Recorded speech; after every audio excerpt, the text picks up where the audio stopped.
Yeah. O que é que tu achas? Este empréstimo que se está a buscar, eu fiz uma outra busca, investiguei. Existem outros 100 milhões, sempre para este tal dito corredor de Benguela. Portanto, não sei. Primeiro pega-se uma linha com uma outra instituição, depois vai-se buscar mais 400 milhões. Aí os especialistas, empresários, reprovam este programa. O que é que tens a dizer? Dando uma olhada para o corredor de Lobito, o que é o corredor de Lobito? Como o nome diz, é uma linha férrea que vai se construir a partir do Lobito e vai até a Tanzânia. Vai ser, parece, a maior e a mais importante linha do mundo, férrea, até aqui e, sobretudo, também no nosso continente. E isso vai ajudar a desenvolver a nossa região. Em que sentido? Angola agora está a produzir milho, está a produzir cereais no sul do país, e isto vai ajudar a... Nós estamos a viver um processo de industrialização na parte sul do país, e nós vamos passar agora a vender o milho também vai passar por este corredor. Por exemplo, nós vamos passar a vender os nossos produtos em Londimbashi, que é no Zaire, no Congo, aliás, onde esta linha vai passar. E com isto nós vamos começar a ter também algumas receitas. Vai passar por o Zaire, vai passar por Botsuana, depois vai chegar à Tanzânia, e isto vai mesmo provocar um certo desenvolvimento. Nós, no futuro, vamos ter a nossa refinaria de Lobito a funcionar em pleno. Podemos passar também a vender o nosso produto já refinado para aqui, para a nossa região, e penso que vai ajudar. Nós, até a dada altura, tínhamos até problemas de milho. O nosso milho era importado do Brasil e da Argentina, e até não tinha necessidade de haver isso, porque nós temos aqui a África do Sul, que é o maior produtor de milho do continente, mas mesmo assim nós íamos buscar o milho que era tão longe, poderíamos ter pegado aqui na África do Sul, e até em termos de transportação ficaria mais em conta. Provavelmente é a qualidade, é como também nós vamos buscar até hoje os cereais ali nas zonas da Ucrânia, né? Na zona da Ucrânia, porque a Ucrânia é uma das zonas que tem os terrenos mais férteis do mundo, e a qualidade do trigo também é muito boa, mesmo até a África do Sul, que produz também trigo, mas mesmo assim ainda importa da Ucrânia. E infelizmente, na zona onde esse trigo saía, houve ali uma destruição da barragem há 2 semanas, por conta deste conflito, e danificou aquela área toda.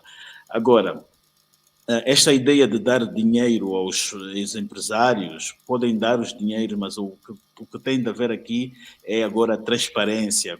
Quais são os requisitos que vai-se usar para dar estes dinheiros, e tem de haver certeza que eles vão ser aplicados de forma a produzir e produzir postos de emprego, porque quem deve criar os postos de empregos numa economia é o privado e não necessariamente o governo. E vimos nas eleições de 2022, 17, queria dizer, o governo prometeu 500 mil postos de empregos, né?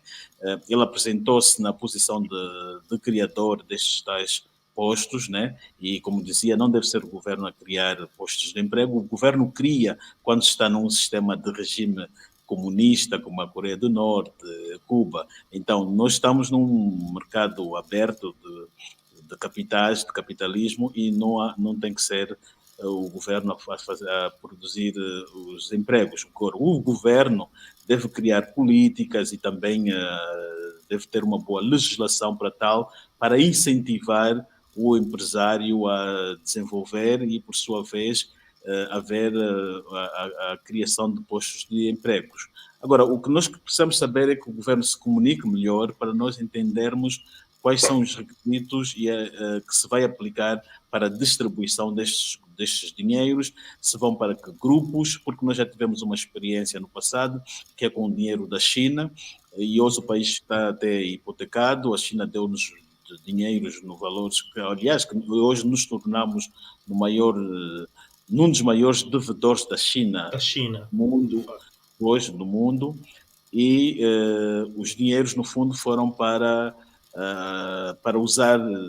serem usados por uma certa elite, né? Embora tivemos aí a construção de centralidades, de algumas obras Uhum. descartáveis também que foram feitas, mas no fundo o empréstimo da China foi muito mais prejudicial do que em termos de benefício, porque hoje estamos a pagar uma dívida enorme e, em parte, essa crise que nós estamos a viver tem também que ver com o empréstimo da China, porque todo o petróleo que nós produzimos serve para pagar esta hipoteca que nós fomos nos amarrar para com a China.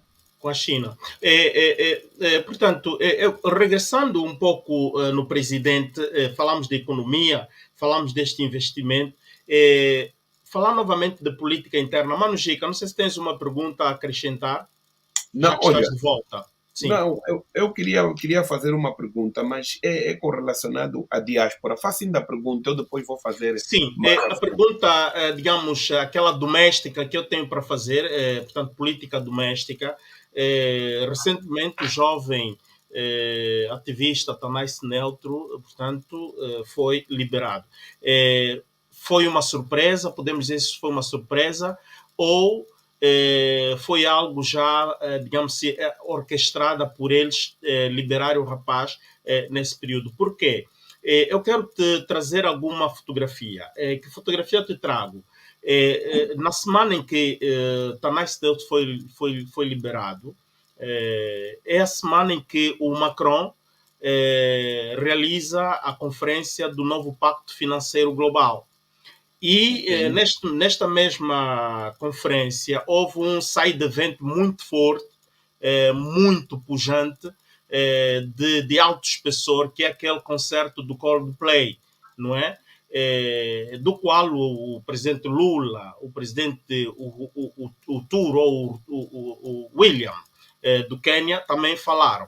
Sabendo que o Coldplay já tinha feito um apelo para a liberação de Tanais Neutro, não será que aquele evento também serviu de pressão e eles não tinham como fazer e tinham que liberar o jovem? E não só, dias depois deles liberarem, um dia depois, houve a conferência desses chefes de Estado aí em Angola, do qual se tratava da paz nos Grandes Lagos. João Lourenço tem o título ou o prêmio de campeão da paz.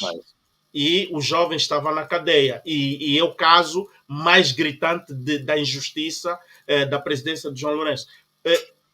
Existe relação nisso tudo? Ou qual é a tua leitura? Qual é o teu entendimento sobre a libertação de Tanais Neutro? Bom, primeiro vamos entender por que o Tanais foi preso. Primeiro, estava preso o Luther King.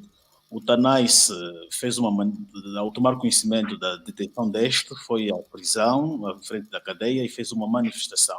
E foi acusado de ter realizado uma manifestação ilegal, algo que na nossa legislação não existe. Não existe manifestação ilegal ou ilegal. Então, o Tanais é preso e o governo de João Lourenço agora tem uma paranoia que é de todo mundo que é preso, sobretudo os adversários, são acusados pelo suposto crime de rebelião e de incentivo e de ultraje às instituições do Estado ou ao presidente ou coisa parecida. O Tanais foi preso em janeiro de 2022, creio que é esta data. Depois, ano passado, em dezembro, recebeu uma visita no dia 23, antes de ir para o tribunal, do ministro do Interior, César Laborinho, e este pede-lhe para ele apresentar um pedido de desculpas ao Presidente da República, e na qual ele próprio seria o portador, e Tanais não aceitou essa proposta. O Laborinho disse ao Tanais que tinha conhecimento que era a UNITA que lhe estava a agitar, que lhe estava a persuadir a fazer as suas manifestações. O Tanais não aceitou, o Tanais foi a julgamento, foi inocentado, mas mesmo assim os serviços prisionais mantiveram-lhe na cadeia, não aceitaram devolvê-lo à liberdade. E, novamente, depois de ser sentenciado, 2 semanas depois, volta a receber uma segunda visita do Sr. Ministro do Interior e este lhe faz crer que aquela decisão do tribunal não valia, que o que imperava era a decisão política deles e chamou-lhe de teimoso. E o Tanais, mesmo assim, recusou o pedido que o ministro lhe fez para apresentar desculpas ao Presidente da República, porque o Tanais dizia que não estava a ver onde é que ele ofendeu o Presidente da República, que o Traz fez. E o Tanais, por rejeitar fazer estes pedidos, o regime manteve-lhe esse tempo todo na cadeia. O Tanais tem problemas de hemorroide, que tinha de ser operado na Namíbia, e durante a cadeia, esses 13 ou 18 meses, nunca deram-lhe assistência médica, rejeitaram-no, isto em violação das leis e todos os princípios humanitários existentes no mundo. E quando começou a se falar da subida dos preços dos combustíveis, o governo angolano já estava sob pressão e eles prometeram à Amnistia Internacional que colocariam Tanais em liberdade. E a libertação do Tanais estava para acontecer antes daquela manifestação do dia 17. Esta era a garantia que o regime estava a dar à amnistia e tirou dias depois. Eu penso que perceberam que a detenção do Tanais, aquilo estava a desgastar a imagem do regime, então não tiveram uma outra alternativa, até porque havia uma sentença, um acórdão do Tribunal de Relação a orientar a própria soltura do Tanais. E depois foi o próprio tribunal que depois telefona para a mulher, para a família do Tanais, para ir buscar o acórdão, para provar que não tinham nada a ver com a permanência do Tanais ainda na cadeia. Então era mesmo ilegal ter o Tanais neutro na cadeia? Era ilegal, não tinha nada a ver com o tribunal? Era ilegal, por isso é que o Tanais estava para apresentar uma conferência de imprensa ontem, só que sentiu-se mal, mas dentro de dias o vai fazer, que é no sentido de denunciar as atrocidades que aconteceram contra ele. Ele foi na fase inicial foi torturado, e o Tanais vai denunciar e vai processar o Estado angolano por negação de tratamento médico e pelo abuso que tiveram em mantê-lo preso durante estes anos todos. E é muito lamentável o que está a acontecer em Angola durante esta governação de João Lourenço. Pelo menos como presidente dos Santos, ele prendia-nos a todos, mas tinha um pouco de dignidade de dar tratamento médico. Vimos o caso do Luate, no caso dos 15+2, o Luate foi transferido para uma clínica da Girassol para ter o tratamento, ele e o outro, o Nuno Dallas. No caso da governação de João Lourenço, não se aplica o princípio humanitário.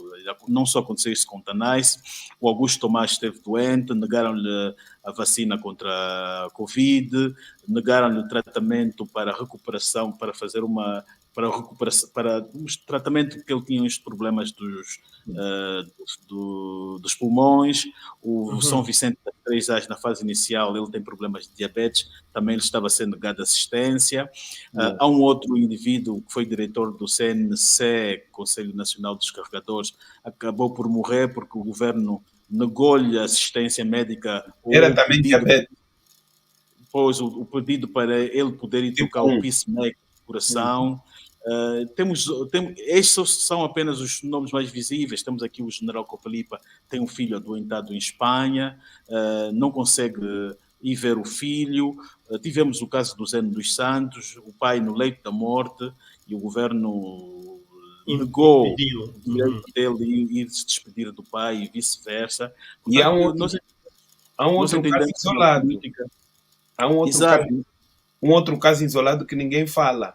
Luati Beirão até hoje continua retido em Portugal sem ser autorizado de regressar em Angola, mesmo a Organização Mundial de Saúde já ter baixado a guarda com relação às vacinas, e até agora o Luati continua em Portugal sendo travado para não regressar em Angola. E o mais doloroso é que a comunidade ativista, ninguém fala nada, não se diz nada. É realmente, não sei se vocês se depararam com essa situação, mas Luati continua privado de voltar em Angola, está retido em Portugal até agora. Isto realmente mostra o nível de grosseria com que nós estamos a viver. Mas a próxima pergunta que eu... Aliás, o presidente, aconteceu também com o presidente dos Santos, né? O presidente dos Santos, a dada altura, tinha de regressar à Espanha para fazer o tratamento. O que é que o governo fez? O governo cortou os subsídios do presidente dos Santos. Dos Santos estava em Luanda, não recebia aquelas ajudas.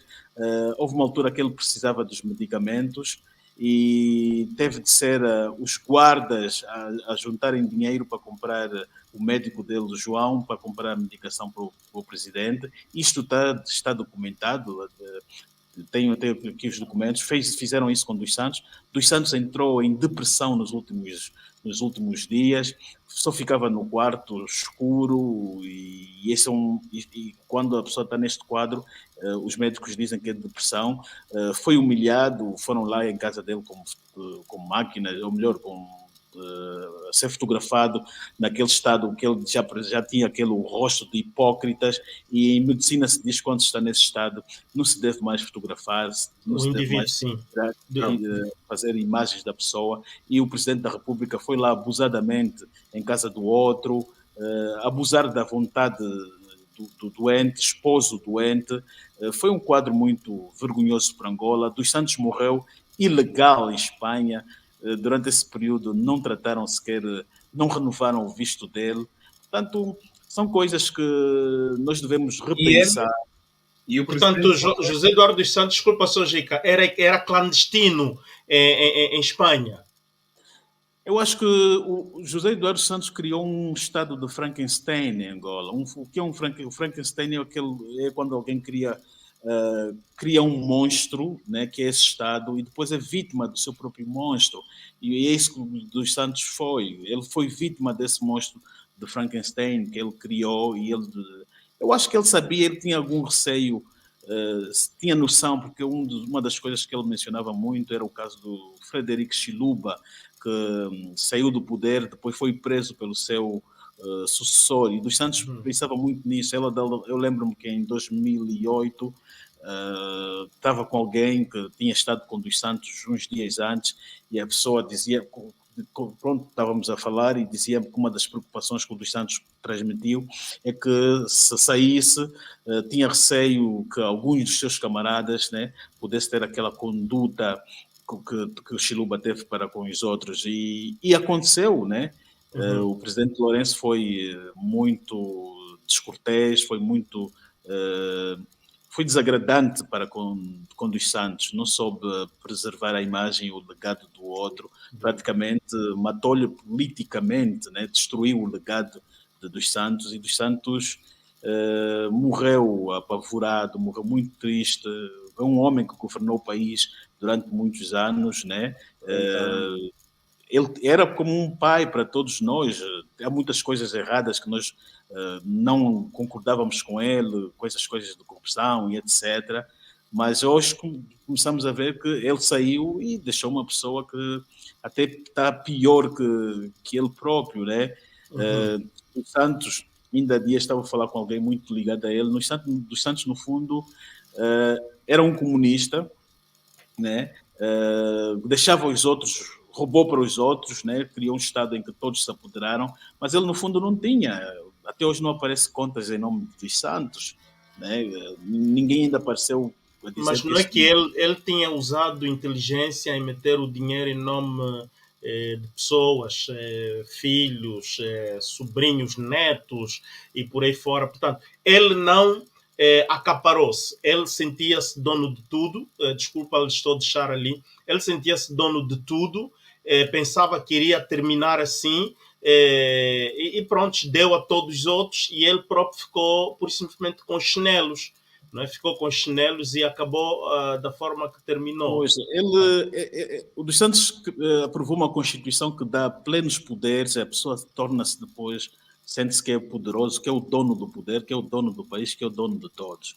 E ele foi se perdendo, depois não tinha um plano de saída, é que ele não preparou. E depois, no fim, adoentado com os problemas que tinha, viu-se forçado de sair daquela forma e apontou o João Lourenço, fez uma coisa. Eles usam muito a segurança do Estado para fazer trabalhos de levantamentos contra os opositores e contra as oposições, mas ele esqueceu-se de fazer uma due diligence à volta de Lourenço. Se ele fizesse um trabalho deste com Lourenço, ele iria ter o perfil psicológico de João Lourenço e talvez ele iria recuar, né? Mas ele não fez, quer dizer, usam mais a segurança, estes meios para os opositores, e ele esqueceu-se de fazer um trabalho deste para casa. Veja uma coisa, o presidente Biden, quando esteve a escolher a sua vice-presidente, a Kamala, criou-se ali um comitê, foram analisando o perfil de cada um, até que há uma senadora, a base, que ia muito a Angola, que é amiga de João Lourenço, estava na lista de candidatos, mas viram que não tinha o perfil ideal.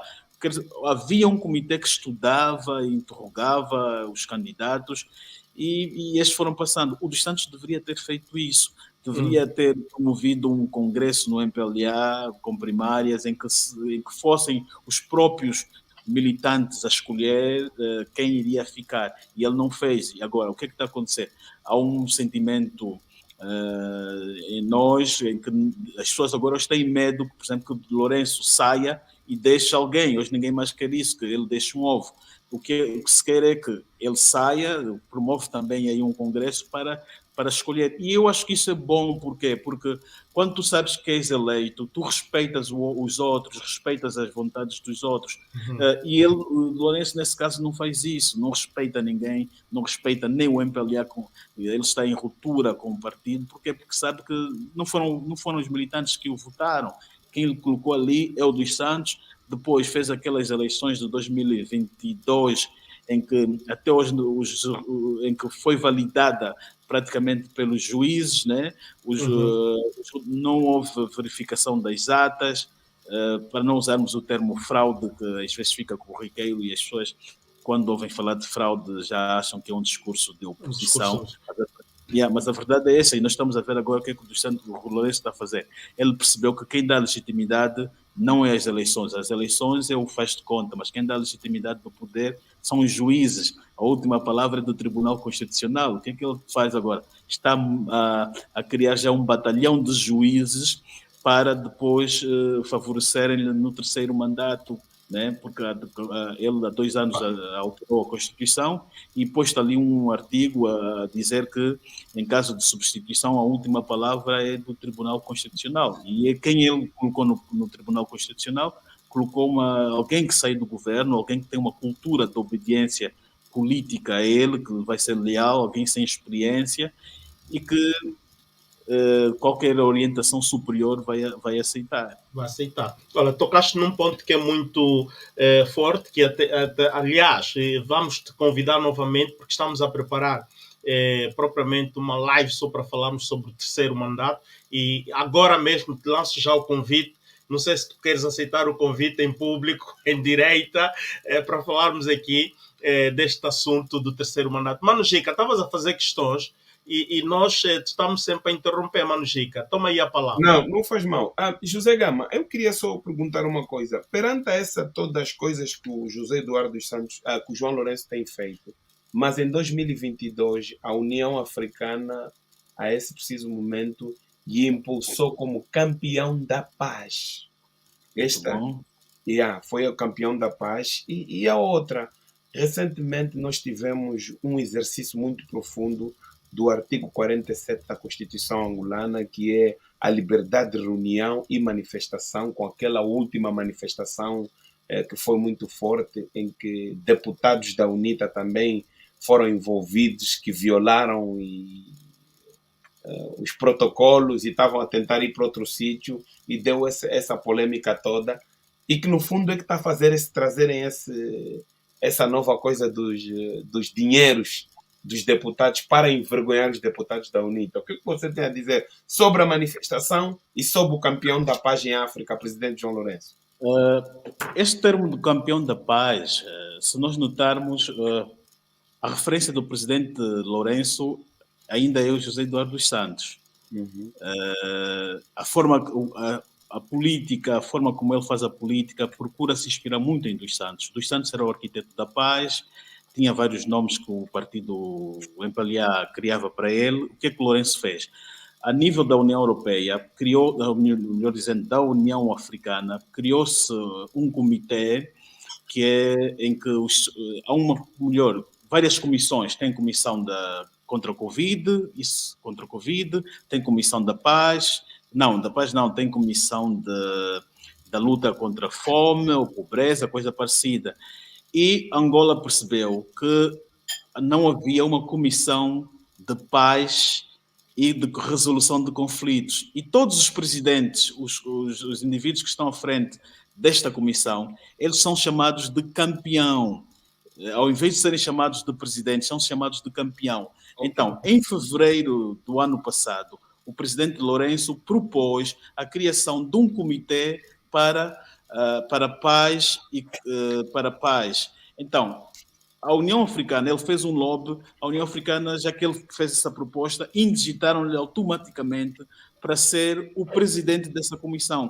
Como eu dizia, como não chamam presidente, eles chamam campeão. Então, ele fica o campeão da paz. Não é campeão porque que não é um título, não é algo, ou uma premiação, etc. Mas embora que a nível da televisão em Angola andaram a passar a mensagem como se fosse um título, ou como se fosse uma premiação.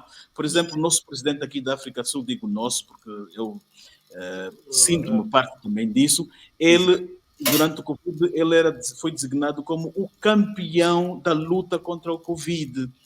Está a perceber? Então, no caso de Angola, o João Lourenço, como está neste comitê, fica o campeão da paz e de resolução de conflitos. Agora, eu acho que ele fez essa proposta propositadamente para depois transportar aquilo para Angola e causar esse impressionismo, para vender a imagem que é reconhecido internacionalmente, que está a trabalhar para a paz no mundo, etc. Ok, o presidente tem estado a mediar o conflito nos Congos, mas não está a trazer paz nesses conflitos. Aliás, o presidente, a mediação do Quênia é muito mais consistente do que a nossa. Angola nunca vimos Angola com um plano de paz com um país. Angola não tem nenhum emissário especial de paz indicado pelas Nações Unidas, né, a mediar um conflito externo. Né? E depois, Gama, tu notaste uma coisa, não sei se tu notaste uma coisa, se também o Gica notou esta coisa, sobre essa questão da paz nos Grandes Lagos. A proposta, estás a dizer bem, José Gama, não existe um plano. A proposta de João Lourenço era aquela, não é? Aquela clássica que aconteceu conosco em Angola, pegar a UNITA, incorporar no exército e pá. O nosso histórico é muito diferente do cenário da República Democrática do Congo. E depois, esta conferência que houve em Angola, em unanimidade, eles, não é, propõem ou impõem que os grupos rebeldes que existem no território congolês têm que ser, não é, não digo aniquilados, mas têm que ser desfeitos. E não há mais aquela conversa de que os militares que estão nesses grupos têm que ser incorporados no exército congolês. Porque, ora bem, se eles incorporarem esses camaradas no exército, não é que eles, uma vez estando dentro do exército, teriam maior facilidade para que dessem um golpe de Estado no presidente eleito ou presidente instituído. Portanto, Angola está a fazer uma figura mesmo daquelas. Eu não vejo o que Angola está a fazer nesse processo de paz para Congo. Mas também neste processo do Congo, O Congo está de costas viradas com o Ruanda.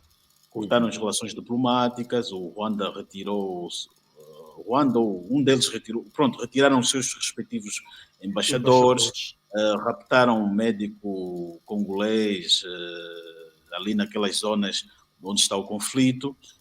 E o que Angola está a fazer é tentar, há duas mediações aqui. A Angola está a tentar trabalhar para o reaproximar, né, ou reatar das relações diplomáticas entre o Congo e o Ruanda. Agora, há uma segunda mediação, que é do Quênia. O Quênia está a negociar com as três partes, com Ruanda, M23, M23. M23 e a RDC, com os três elementos. Esta mediação do Quênia é para pôr fim ao conflito, integração do M23. Da Angola, não. Agora, Angola tem se oferecido para realizar algumas reuniões no país. Angola ofereceu $1 milhão para um programa da reintegração do exército né, destes combatentes do M23. Mas o que é que Angola fez? Então, Angola, no fundo, está a fazer isso porque tu, quando fazes estes trabalhos no plano externo, depois procuras transferir os louros, né, para o plano interno. Amanhã, quando o presidente for para um terceiro mandato, as pessoas vão dizer não, ela tem um indivíduo que é reconhecido internacionalmente, que traz paz nos países de lá, no país A, país B, e etc. Aquelas coisas que nós já víamos também com Dos Santos, né? Que muita gente vinham os enviados especiais em Angola, e depois a TPA dizia que vinham buscar conselhos, que vinham buscar o bebê da experiência do presidente Dos Santos, mas nunca, nenhuma mediação, no fundo, existia, né? Acho que é mais ou menos isso que Angola, porque o presidente está a fazer, por isso é que eu disse, ele inspira-se muito em Eduardo dos Santos e ele está a usar a estratégia que Jesus fazia no passado, né? Que é de se projetar como um líder assim regional. Vejamos uma coisa, em tempos houve um grupo de líderes que foram até com Putin e com o presidente da Ucrânia para fazer aí uma mediação, mas Lourenço não foi, que é o campeão da paz. Não foi porquê? Porque ir para aquele grupo estaria numa posição secundária ou terciária, né? O número um, logicamente, é a África do Sul, que é a maior potência, que vende armas para cerca de 70 países, que tem a maior economia daqui de África. Então, o líder seria o Ramaphosa, e o presidente João Lourenço tem um perfil de ser alguém que, quando está no sítio, quer ser o centro das atenções, quer ser o showman, e eu acho que ele não foi para ali, se calhar, não sei se o convidaram ou não, mas com tal título de campeão da paz, deveria ter ido para ali, né?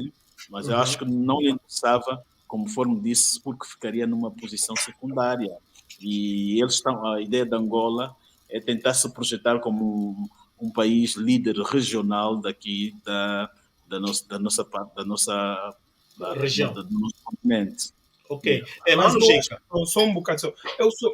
José Gama, o que eu acho que tem estado a passar ali o que está a acontecer conosco é o seguinte: a região dos Grandes Lagos, durante muito tempo, foi predominada. José Eduardo dos Santos teve a dominar aquela área, e o José Eduardo dos Santos tinha uma delegação permanente que estava ali, que eram pessoas que representavam consenso, que eram pessoas de proximidade, que eram pessoas que os outros sabiam que eles teriam soluções e boas ideias. Então, eu acho que o que erra e o que peca com o presidente João Lourenço é remover Jorge Chicote e muitas outras pessoas naquela posição, porque o António Tete António pode ser um bom ministro das Relações Exteriores, mas não representa o nível de profundidade, de representatividade e consenso que Jorge Chicote representava. Daí é que sempre que vão fazer essas reuniões, claro, não tem os lobbies, não tem pessoas que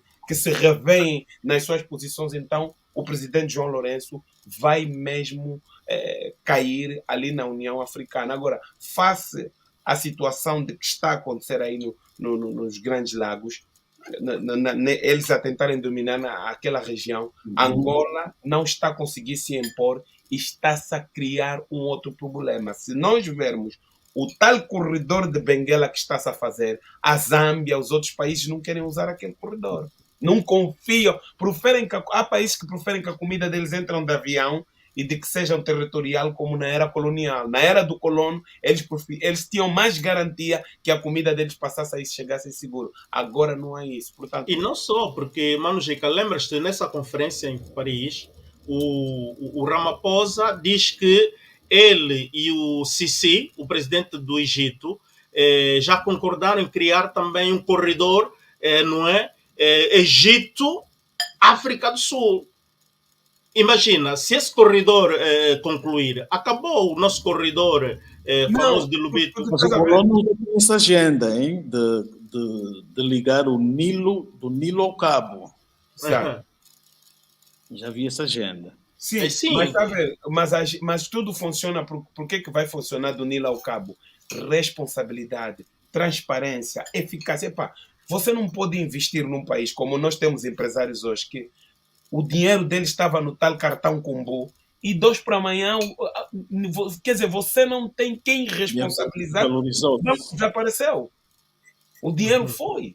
Então, quando você vai para o site da África do Sul, o site da Inglaterra e de vários países dos negócios estrangeiros, Angola é um país de grandes riscos a se investir. Só mesmo os desesperados é que investem em Angola. Não estamos a falar mal do nosso país, nós gostamos da nossa terra, mas infelizmente essa é a reputação que nós deixamos por causa das falhas que tem da pressa dos políticos que não investem em planos de continuidade. É preciso dizer a verdade aqui que o MPLA, ele tem, ou melhor, Angola tem bons economistas, mas o MPLA não sabe elaborar bons programas econômicos e não sabe respeitar. É aquilo que Jeca disse, falta de senso de responsabilidade. O MPLA é um partido irresponsável em termos de programas econômicos, não sabe respeitar. Faz empréstimos, não sabe devolver os empréstimos, não sabe investir nos empréstimos que recebe, prioriza o estrangeiro, não prioriza o nacional. É complicado, é complicado. Mano Jica, querias fazer algumas perguntas sobre a diáspora Sim. Sim. Vamos a estas, depois vamos tocar nos assuntos internacionais. Exato, exato.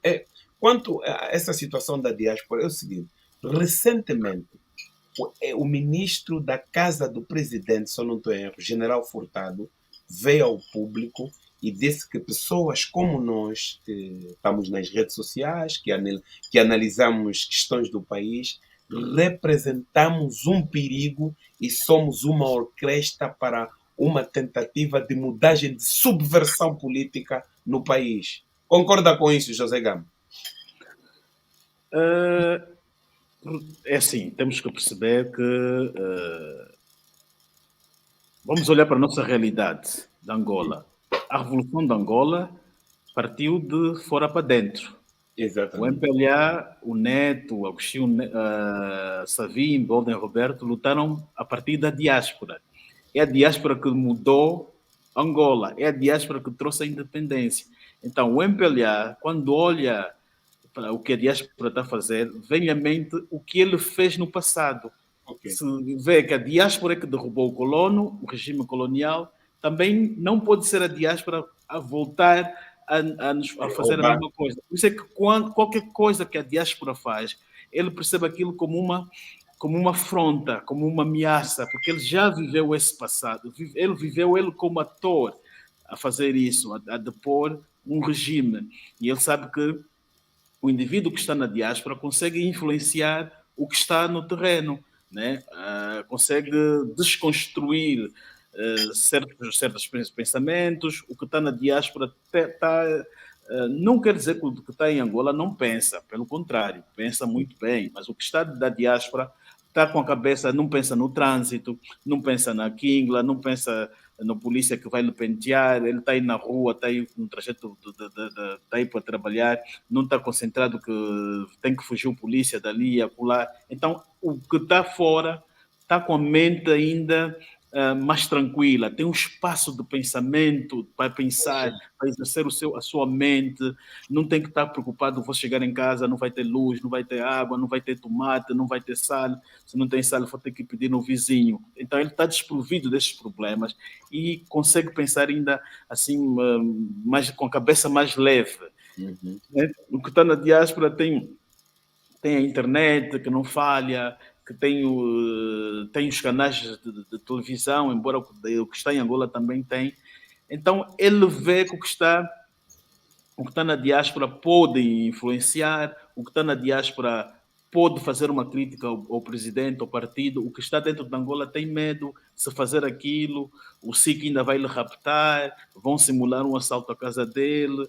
Então, esses regimes veem a diáspora, olham a diáspora como uma ameaça, e daí, para ele desencorajar, o que é que ele diz? Diz, olha, você está a ser agitado pela UNITA. Você vai responder, vai dizer, não é a UNITA que me está a agitar. Então, ele te distrai, porque tu vais começar a te defender, a dizer que não é UNITA, não é UNITA, não é UNITA. Quer dizer, deixas de debater os assuntos da terra para começares agora a fazer lives a te defenderes que não é a UNITA que está a te agitar, que não é a UNITA, não é o PDPA, não é o não sei quanto. Então, ele faz isso, te desvia do tema ao fazer as acusações que é você que está a agitar. E o que está dentro também diz, não, eu estou aqui, não é, ninguém está a agitar, que está fora, que nem ninguém que está fora que está a agitar. Então, eles fazem isso. Portanto, o que o presidente, ou melhor, o que o ministro da Casa Militar está a falar tem uma certa lógica e é compreensível. É compreensível. Yeah. Mano Chica, tens algo mais a acrescentar? Não, olha, a última pergunta que eu ia fazer agora é uma questão mesmo, não é da diáspora, é algo nacional. O casal Benja Satula e Amana Solange lançaram um livro, As Confissões do Presidente dos Santos.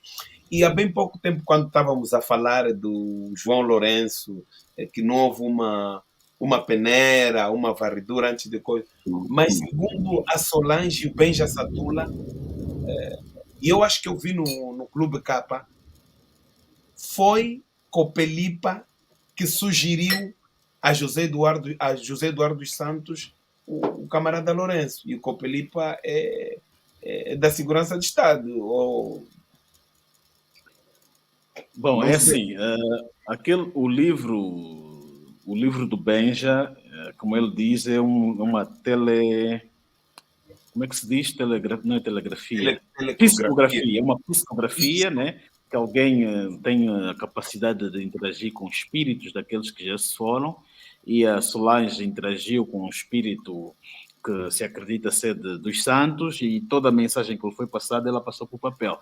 No dia da apresentação, o Benja foi claro dizer que há ali algumas imprecisões, mas eles foram fiéis na tradução, passaram as imprecisões assim, e ele explica que neste mundo de psicografia, que as imprecisões, às vezes o espírito está confuso ou coisa parecida, né? Estou pelo menos aqui a reproduzir aquilo que ele explicou. Não estamos aqui a pôr em causa do espírito se existe ou se não existe, né?